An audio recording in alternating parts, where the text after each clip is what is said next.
Hello, everybody. Welcome to Good-Lite Live. It is me, Donovan. Hello. I am the only one today. Ricky is out of the office. And so hopefully I can keep you guys entertained for a while. We've got a pretty good show ahead today. As you know, we're here every other Friday, 1 o'clock Central Standard Time. And then also you can watch the re-podcast the following week, that Tuesday. So let's just get into it. Welcome. Hope everybody's having a good day. It's a gloomy and rainy day out here in the Chicago area. So hopefully you're having a little bit better weather in your area. So let's get into the poll question of the day. So we want to know, how old were you when you first had an eye exam? 2 to 4 years old, 4 to 6 years old, 6 to 10 years old, or 10 years or older. You can go to our Facebook page and click on the poll button and answer the poll there. And also, if you want to leave a comment, that'll get you entered in today's contest giveaway. So for the giveaway, we're going to be giving away a set of our Good-Lite wall stickers. They are reusable, they are vinyl, and they are really good size. They're about 12 by 18 inches. And as you can see on the screen there, those are our 4 new characters. Dr. Iris is the toucan. Cornelia is the monkey. Ambrose is our fun little hippo buddy there. And then, of course, Scleros is our lion. So all you got to do to enter that contest is leave a comment on our Facebook page. Use the hashtag GoodLiteLive, and you'll be entered to win. Do I have the hashtag on here somewhere? I think I left the hashtag off somewhere today. So do that and you're good to go. We'll pick a winner probably next week on Monday, and we'll announce it via our social media platforms. And then we'll reach out to you personally to get your information. So just leave a comment and you are good to go. So we do have a special discount going still. It's October. So we're still doing the Oktoberfest month-long savings event. And there's still a week or so to get involved. You could win a $500 gift certificate for Good-Lite products and services, so definitely do that. We've got a bunch of great big sales going on this week, up to 50% off on some items. Items include 9x14 distance charts, fixation cubes, novelty items, our HRR color testing books, trial frames, and a whole lot more. So if you haven't done that, make sure you go and do that today. In order to register, in order to qualify for the $500 gift certificate, you have to register an account with Good-Lite.com. Super easy. It's free. It doesn't cost you anything. So go to Good-Lite.com and get that done today. And then also during the live show, we're going to have a special discount going, Child 20. You can get 20% off your entire order. That is active now and good as during the live broadcast. So if you have anything that you need to order and you want to get a decent discount on it, use that code at checkout. We got you covered. Okay, so I guess we should talk about today's guest. I want to get into some optometry news, but before I do that, I want to talk about our guest, which is going to be Rich Tirendi. He is the founder and CEO of Cloudscaper.com, and he is also one of the co-inventors of the EyeSpy20 software screening system. He's got a lot of important things to say about screening children and the software that they've developed to help increase testing abilities and decrease costs. And so that brings me into our next part, which is going to be, instead of optometry news, we're going to do another optometry stats. So I've got some stats for everybody today, and it's regarding vision screening for children. And this actually comes from the National Health Interview Survey. That's where I got the data from. And it's from the 2016-2017 year. So you can see here, there's a little graph. During 2016-2017, 63.5% of children aged 3 to 5 years old had never had their vision tested by a doctor or other health professional. Hispanic children, which was 58.6% of that group, were less likely to have ever had their vision tested compared to non-Hispanic white children, which were at 65.4%. A receipt of a vision test increased with increasing parental educational attainment, which makes sense.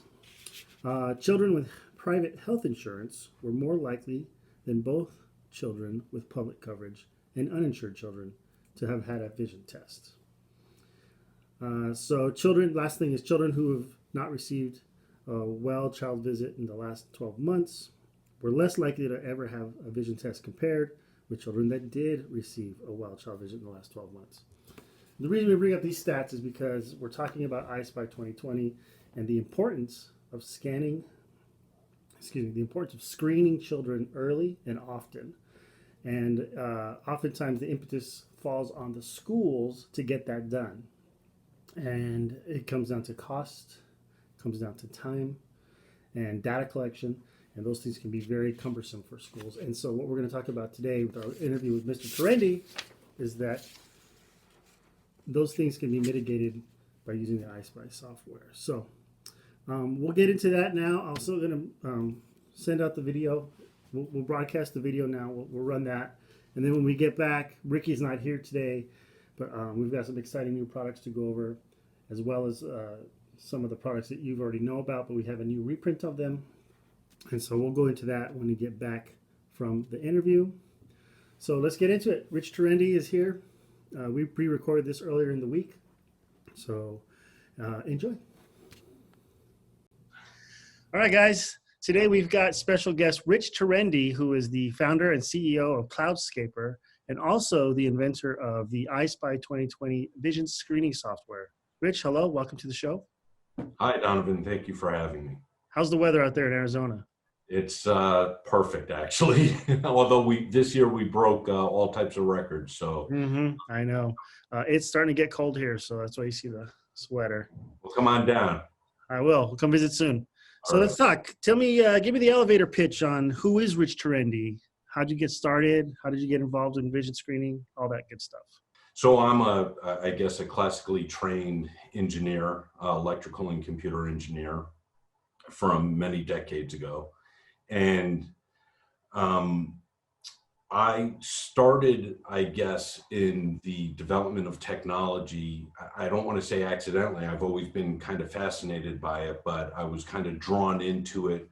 I did very early on in my career, I did military communications encryption, data encryption for satellite stuff, which was interesting, brand new to me at the time, brand new to everyone at the time.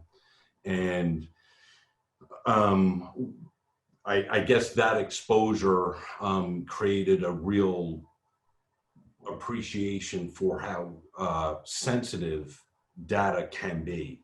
So my early experiences with developing proprietary data transmission and encryption algorithms, all of that, I didn't know how that was necessarily going to serve me later in life. But jumping ahead, so I was fortunate enough that my next door neighbor and I had a conversation back in 1999. He's a children's eye surgeon, and he had shared with me his frustration that many children had vision problems that were going missed, completely undiagnosed. They were missed by the parents, they were missed by teachers, they were missed by their pediatricians. And from a common sense perspective, they were missed by the children themselves because the child's frame of reference is what it is. So if they've had poor vision their entire life, they don't know any different. And not only do these vision problems have the potential to devastate children academically and subsequently psychosocially and economically, but some of these vision problems are so severe that they can actually result in permanent visual loss.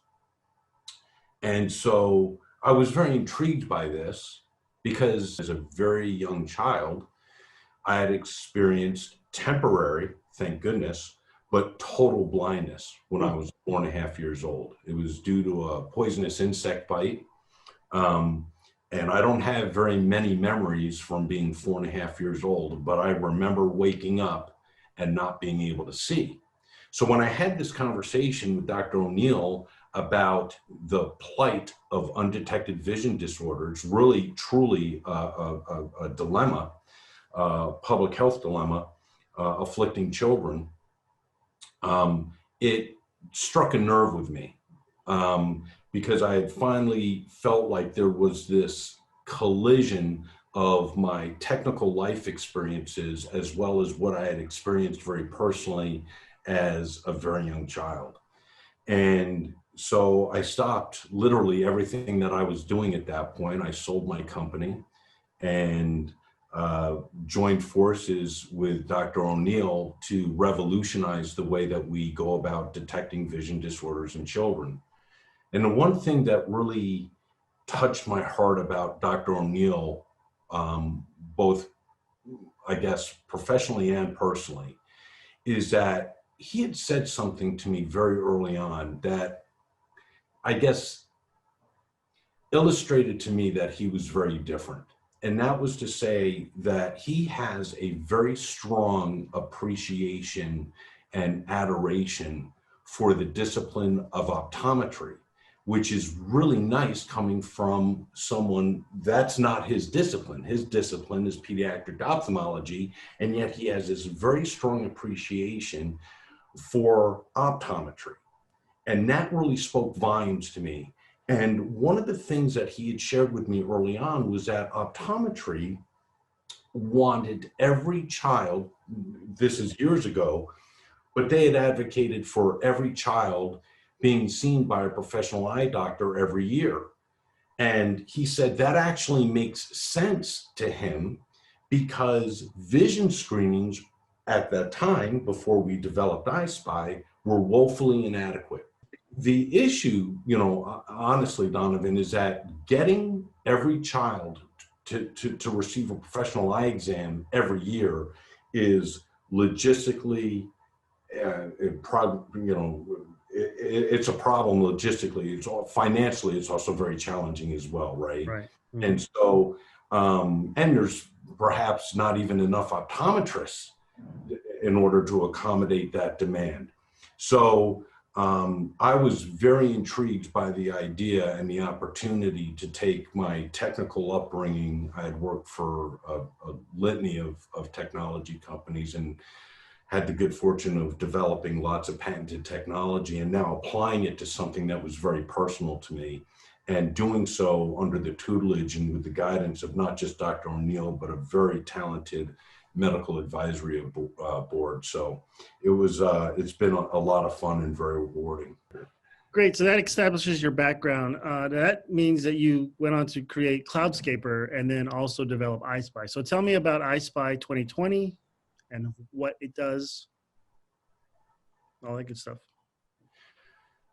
Well, Cloudscaper was the byproduct of not having a solution to achieve what was requested of us by schools. So EyeSpy is the result of a protracted study, focus group study that was conducted with hundreds of experts from education. So teachers, health professionals, administrators, and IT personnel from schools across the country. So I always like to say that EyeSpy was actually developed by schools for schools. Our company may have done the actual technical development, but was not created in a vacuum. What happened was the school said, these are the requirements that we need in order to have an effective and efficient vision screening solution. And of course, accuracy was number one, right? It had to be accurate, had to be really easy to use, it had to be affordable. And what we ended up learning was that it also needed to collect the data on behalf of the school. And that has to do with HIPAA and FERPA and the reticence from schools to, want to or have to manage that data. So Cloudscaper was an answer to a solution in that there was no other company at that particular point in time that could offer us a off-the-shelf solution for the very stringent data encryption storage requirements that we had.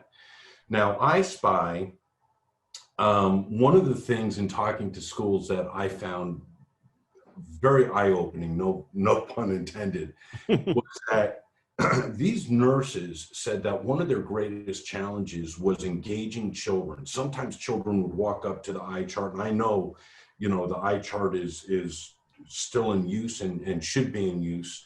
I'm certainly not beating up on it, but for kids, sometimes it can be intimidating. I don't think anyone would argue that. And the school nurses had said to us, we need a way to vision screen these kids, in such a way that it doesn't intimidate them. Now, keep in mind that there are lots of great technologies that are available, but in order to meet the medical recommendations, the Joint Committee guidelines from AAP and APOS and other organizations, you really do need to assess visual acuity.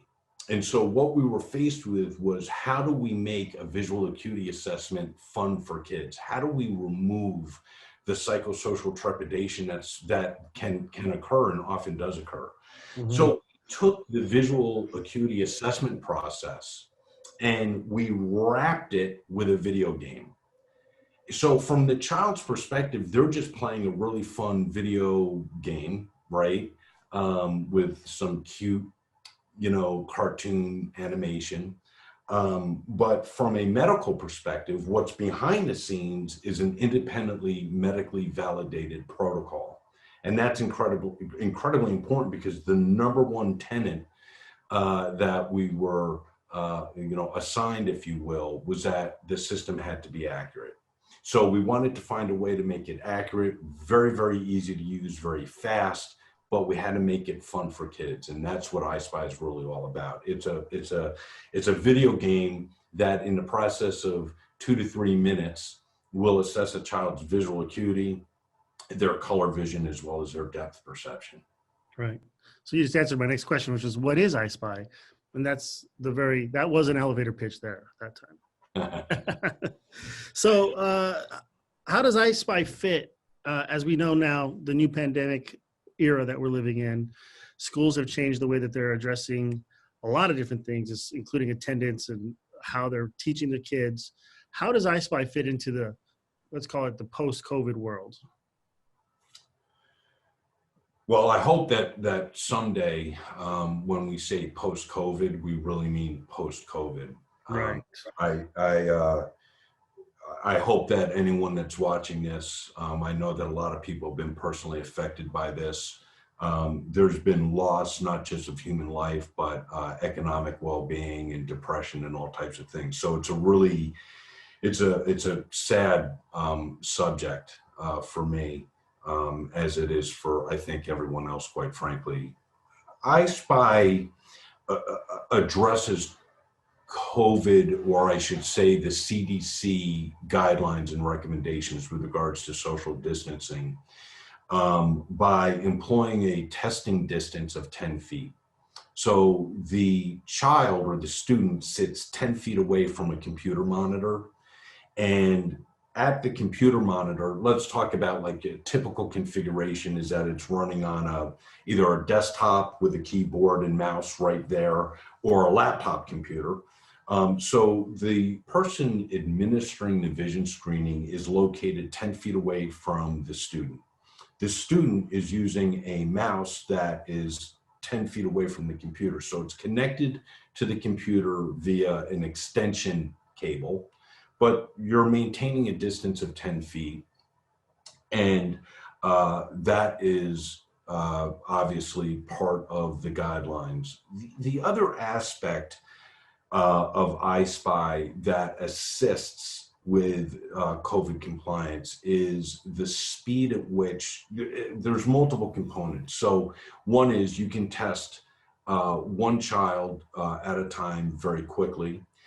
You can use, I don't want to say necessarily lay personnel or volunteers, but the fact of the matter is that unlike a traditional wall chart vision screening where those tests should be used by people that are properly trained in the art of vision screening, you can bring lay personnel in to actually conduct the vision screenings themselves. The other thing is that EyeSpy is very flexible with regards to how it's used. So traditional vision screening in the school is conducted in mass, where because of the time and the data recording and all of the various constraints like certified personnel to conduct the screenings, typically what you do is you set up a very large, a cafeteria or a dedicated room for vision screening, and you bring all the kids in at once, or an entire classroom in at once, and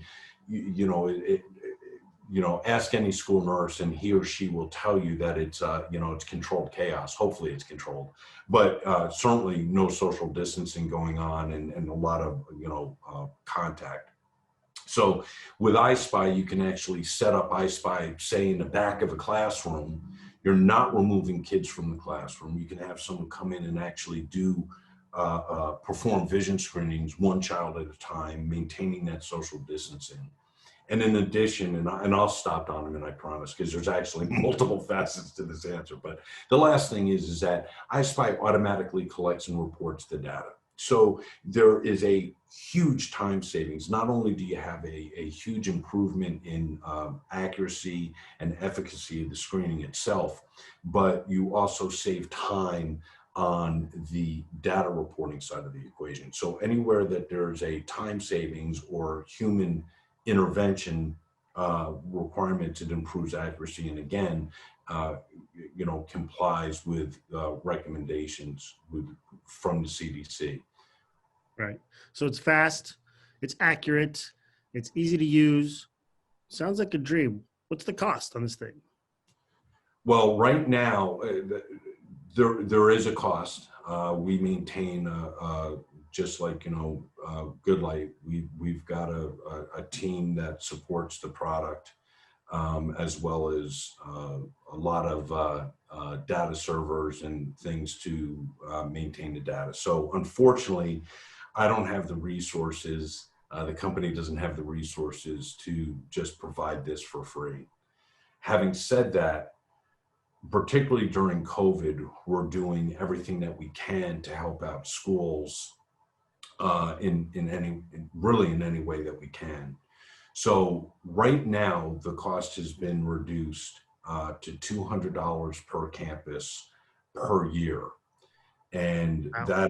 that represents a substantial discount. Normally, the cost of EyeSpy is approximately the cost of a school lunch. Now, there's an economy of scale. So if you're talking about one school implementing this versus a district or an entire state, obviously there's an economy of scale. We try to drive the price down as low as possible.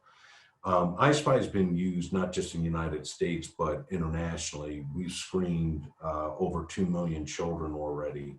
And quite frankly, we're just getting started. We as you may know, much to everyone's chagrin, we don't really participate in advertising or any type of marketing, so to speak. This has been primarily by word of mouth. Mm-hmm. So we're very proud of that. We want to help as many children as possible, and that's really the impetus behind the discount that we're offering right now. Right. And full disclosure, we're working with you to get EyeSpy out into the world. And the reason I brought you on the show is because I want to share that with the rest of the world. So again, just to recap, it's fast, it's accurate, it's COVID compliant or CDC compliant, and it's low cost. So win-win on all kinds of things. Yeah, there's one other thing about the cost that I want to mention. Just anecdotally, just think about if within a school is able to identify just one student that otherwise would have been missed and saved that student from having to undergo potentially remedial services, sometimes referred to as ILPs or IAPs, 403Bs, Right. different programs. The cost savings is astronomical. So even without the discount that's currently being offered, one of the things that we pride ourselves in, and the reason why schools, once they use EyeSpy, they continue to use EyeSpy, is because they recognize that there is a noted, based on their uh, uh, information, there's a noted improvement in compliance with the results of the vision screenings, because the reports are professionally printed. They're not a handwritten note to the parents or guardians. So there's an increase in compliance, there's an improvement in academic performance, and there's financial cost savings to the schools and districts. I just want to mention that because I don't ever want cost to be a barrier. There's a great piece of literature from Wendy Beth Rosen that talks about, in fact, the name of her book is The Hidden Link Between Vision and Learning. They're almost one and the same. And so we certainly think that this is of utmost importance, and that's why we focused our life's work on this. The other thing that I'll mention is that there's a study, for example, that I'll show you. The state of Michigan, every 5 to 10 years, they do an analysis, a return on investment analysis of all of their publicly funded preventative health programs. And far and above, every time they do this analysis, vision screening comes up with the highest ROI when they look at what the financial impacts are of actually performing vision screening. So I'll share that with you. Right. Yeah, here at Good-Lite, we said all the time, test often and test early. And that's what we're trying to get out there. So Exactly right. now we've talked about getting the kids screened at school. What about the kids that are learning remotely? Do you have a solution for them? Well, that's a great question because, before this COVID thing hit, all of our screenings that I say our screenings, right? But all EyeSpy screenings that were conducted in schools. We didn't have a solution for the off-campus student. And when COVID hit, it sadly provided an opportunity. I wish it weren't the case. I can't emphasize that enough. But all travel was halted, as everyone is sadly aware. And it caused a contraction of certain efforts or a cancellation of certain efforts that were underway. And what that afforded us was the opportunity to develop a solution for students that are located off campus. So we have EyeSpy, a version of EyeSpy, if you will. It's not gamified. It's not a game that the children are going to play on the phone, but it is an app that parents can download onto their phones or iPads and conduct a vision screening at home. It doesn't assess color, doesn't assess stereo, it assesses visual acuity. And that's a critically important solution from our perspective, because just because the kids are not on campus doesn't mean that they don't need to have their vision evaluated. And as you know, going to the doctor right now is challenging as it is. And you have remote visits and telemedicine and all that stuff. So we wanted to have a solution. The solution that we have was obviously predicated on all of our work on the EyeSpy program itself. And to a certain degree, it's an advancement in that technology, but it uses the same medically validated approach to assessing and providing an accurate assessment of the child's visual acuity. That's great. I'd like to hear that. Rich, where do you see EyeSpy in 5, 10, 20 years? I would hope that I'm conflicted to a certain degree, because on one hand, I would like to see EyeSpy in use, like I had mentioned earlier, we are used globally, but I mean, I would like to see more and more children receiving EyeSpy 2020 vision screenings. The optometry industry as a whole, from my humble perspective, is on the ready to help these children. They're an amazing group of professionals. I've had the pleasure of meeting many of them across the country, or many people in that field across the country. And I have yet to meet one of them that isn't fully committed to what they do professionally. So I feel confident that we have a solution in optometry. The dilemma is that we don't know which children need to be seen by an optometrist for treatment. Sometimes the treatment's as simple as eyeglasses. Maybe it's vision therapy. Maybe it's something else that the optometrist decides on. We're not a diagnostic tool. We're not a therapeutic tool. All we do, and we do it really well, is that we identify those kids that need to be seen by optometry. So I'm very confident that the solution exists.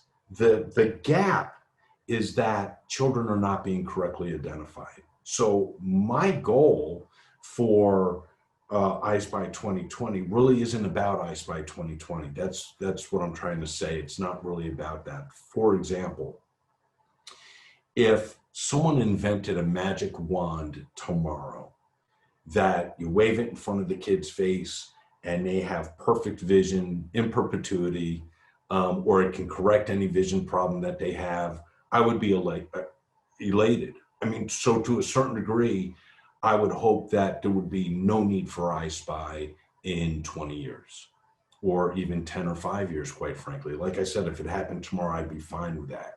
So long as children have the vision that they need to function in life academically, with their friends, playing or participating in any type of activity.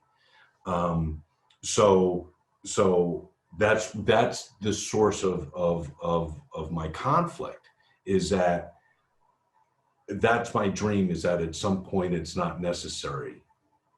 In the meantime, what I would like is to see more and more children receiving an EyeSpy 2020 vision screening. In that same vein, if something were to supplant EyeSpy in the field that was medically proven to be better, then that's fine as well. What we do at Cloudscapers, we constantly work to advance the art so that we're on the leading edge. And so I don't mind competing in that space. But at the end of the day, this is about the kids. We have this gift of optometrists. And so the hope for me is that they are being utilized as efficiently as possible, which means we have to accurately identify which children need to be fed to optometry. And if there's a better way of doing that than EyeSpy, then I'm supportive of it. Ultimately, this is about children, and this is about optometry helping children. Rich, it's been a great pleasure talking to you. Where would they go for more information on this amazing technology that you developed? I think the best thing for anyone that's interested, I suspect that some of the people that are going to be watching this video may not be directly involved in education. They may be involved in optometry, ophthalmology, or whatever the case is, right? So what I would think would make sense is that if you're not directly involved in a school, but this somehow resonates with you, then perhaps talk to the schools because virtually every school has some type of vision screening program. If you want more information, your best source, in my humble opinion, is really Good-Lite.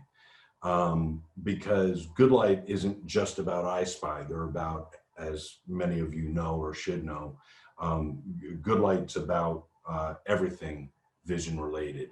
So I really think that rather than going to a singular source of expertise, like, anyone has questions they want to talk to me about EyeSpy, I'm more than happy to do that. They can go to EyeSpy2020.com and, read information about that. But from my perspective, if you've got questions about EyeSpy, go to Good-Lite, because maybe EyeSpy leads you into other conversations, and their expertise is so deep and wide that I feel like Good-Lite would be the place to start. And then Good-Lite will certainly involve me, I would think, if there was a need to. I'm more than happy to talk to anyone at any time about this, Right. but I think Good-Lite is the place to start. Sure. And like you said, we do have a specific page, EyeSpy2020.com. You can go there, check everything out there. But we're always open to answer any questions you have. And if you need to, we can always get you in touch with Rich. Mr. Tirendi, it's been a pleasure, sir. Is there anything you'd like to add before we sign off today? Well, I appreciate the opportunity. Dr. O'Neill and I really have, and our team, we've got a large team, everyone, including the people that I've had the privilege of working with at Good-Lite. It seems like our hearts are all in the same place. And I understand that it's this, I'm not making an emotional plea. There's a business case to be made for employing EyeSpy at a school. There's a financial argument to be made for employing EyeSpy in schools. I understand, and that's true. But the impetus and the motivation behind this is really changing children's lives. That is true. It has to make sense for the school, financially and otherwise. But this is about, or I understand it's got to make sense for the school economically. But what it will do for students is truly breathtaking. And the kids like it, and the people administering the tests like it. So that's always fun as well. But the real goal for me is at least to bring the discussion of children's vision to the table. And I know we've got a lot of other things to talk about these days, and vision, I get it. It's not potentially a hot topic. You're sending your kid off to school, it should be a topic. It really needs to be. And for the schools, to help their students for whom they care for so deeply. You think about these teachers and these administrators and these healthcare professionals. They've dedicated their careers and their lives to children. They've done that. They've not. I don't know that they've done it for the glory or the huge financial rewards. I don't think so. I think they've done it because they love teaching and they love the kids for whom they're responsible. And the children's vision, it truly matters, and it's a game changer. So I appreciate the opportunity that you've given me to babble. Sure, no problem. Always like hearing you talk. Again, thanks so much for being on the show, and we'll talk to you very soon. I hope so. Thanks, Darren. Take care.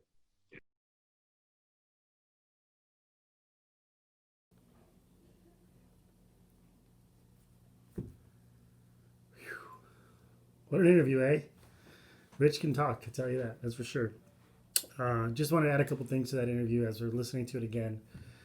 I have personally been to a school and done a screening program at the schools, and what Rich says is true, that in normal times you can set up 4 or 5 lanes and you can have 200, 300, 400 kids come through the school and get those guys screened quickly and accurately, and all the data is stored in a HERPA, FERPA compliant database, and then that information, you just get a printout of the students that didn't screen properly and that may need optometry care. So that's important. The other thing is, I just want to know if it was clear, it tests for visual acuity, color deficiencies, and stereopsis, or stereo vision. So it's an amazing program. We're proud to be part of that partnership with him, and we thank you for being on the show, Rich. Thank you so much. All right, now let's get into what I like to call Ricky's Product Corner. He's not here today. We're going to put his information up there just for fun. And we need a theme song. So if anybody has an idea for a theme song, we should get one for him. But we're going to talk about 3 different products today. First one, because it's on sale right now for the Oktoberfest sale through November, is our new, it's not new, but it's a new reprinting of the HRR color testing book. HRR stands for Hardy, Rand, and Rittler. Those are the 3 doctors that originally developed this color vision test. And several years back, we had it redefined and re-engineered by 2 doctors, Dr. Jay Knights and Dr. Jim Bailey. You guys might recognize Jim Bailey. He's been in our Good-Lite Spotlight series. He's done a 5-part series on this exact book on our YouTube channel. So if you want to go check that out, do that. So there's a couple things that we've changed. The reprinting, obviously, you see there's if you're familiar with this book at all, is it's got a new cover on it, which is a little more colorful and a little more bright, but it does serve a purpose. It does have a plastic main cover sheet, which actually protects the book. And in previous editions, the tabs for the color plates actually stuck out past the plate. So this actually protects the tabs, gives the book a little bit more longevity, and prevents damage on the book. So the HRR is the gold standard for color testing. It's testing and diagnostic. It tests for protan, tritan, and deutan. And not only does it, not only does it detect color deficiencies, it can also tell you the severity of that color deficiency. So whether it's a mild, medium, or severe deficiency. It has a scoring sheet inside it, which you can use to score the test. And you can download free copies of the scoring sheet from our website. There's 3 different versions of this. There's one that's laminated, one that's non-laminated, and then the book that I'm showing you here is our combo book, which also has in the back expanded Amsler grids. And Amsler grids are great for testing for AMD and other eye disorders. And so you got a variety of grids in the back. These are printed on styrene, so they're super durable, last forever. So if you're doing any kind of color screening, this is the book for you. Now's the time to buy it. Like I said, we've got a big sale going on. Check out www.goodlite.com and get one today. Next up, we have what are called eccentric circles. I'm just going to kind of hold them up to the camera here for you to look at. A little hard to read. And what these do is these are used in vision therapy, and they are used for central anti-suppression detection, fixation disparity, as well as convergence and divergence training. And the idea here is that you actually look through these 2 images and get these 2 rings or sets of rings to actually merge onto each other in a 3rd ring in virtual space. And when they do, you can read the words that say, fuse this text, and that's how that works.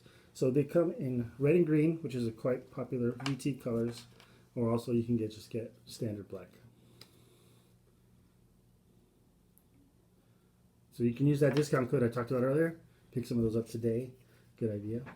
And then the last product that we're going to talk about for product corner today is our newest rock string. It's sports balls. You see that up there? And this is just a variety. These are great for kids, pediatrics. Also new black string instead of white. You got 5 different balls on here. You got a basketball, you got a volleyball, you got a tennis ball, a baseball, and a, would you call that a football or a soccer ball? Let me know in the comments down below.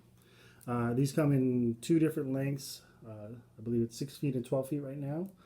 And it's brand new, so it's on the website. Go check it out. These are great for vision therapy. Every vision therapy doctor needs one of these. So if you guys have any ideas for products or revisions of products, and you have something you want us to talk about potentially producing that product for you, I put Rick's information up there. He's our product development guy, and he can take care of that for you. So shoot him an email, and we'll be in touch. Okay, I think that's it for now. So next week, I'm sorry, not next week. I guess there's a couple things that came up this morning. So we do our show every other Friday, 1 p.m. Central Standard Time. We have a branch of Good-Lite that's called Good-Lite Latin America, and they're going to be doing live podcasts on the Fridays opposite us. So this Friday is us today. Next Friday will be Good-Lite Latin America, and that'll be on the Latin America page on Facebook, and it'll be at the same time, 1 p.m. Central Standard Time. So if you have any Spanish-speaking doctors or friends out there that would prefer to watch this in Spanish, let them know. That'd be great. And then for our next episode, we are going to have Dr. Brian Dornbos. He is from Vivid Vision. Vivid Vision is this amazing company that is working with virtual reality to create to create vision therapy exercises to help with different eye disorders and things like that. So it's VT through VR. He's a really cool guy. We've done a couple of videos with him in the past at live shows, and so he's going to be there. Just want to let you guys know about that. And our next show is actually scheduled for November 6th. So check it out. You know, I don't know if you guys had a chance, but make sure you leave a comment. Hashtag Good-Lite Live. I'm going to leave that open through the weekend. And then we'll pick a winner on Monday, and we'll send that out to you. So I think that covers everything for now. We'll go check out the poll and see what kind of poll options we got going on right here. Fill that out. Oh, I don't see the results. I'll post the results later. So I think that's going to cover it for the day. Appreciate you guys tuning in. To the few of you that are still left, thank you so much for watching. Always a good time. We'll see you in a couple weeks. Until then, have a good weekend. Make sure if you haven't already done so, go out there and vote. Doesn't matter who you're voting for, just get out there and do it. And we'll see you soon. Take care. Bye-bye.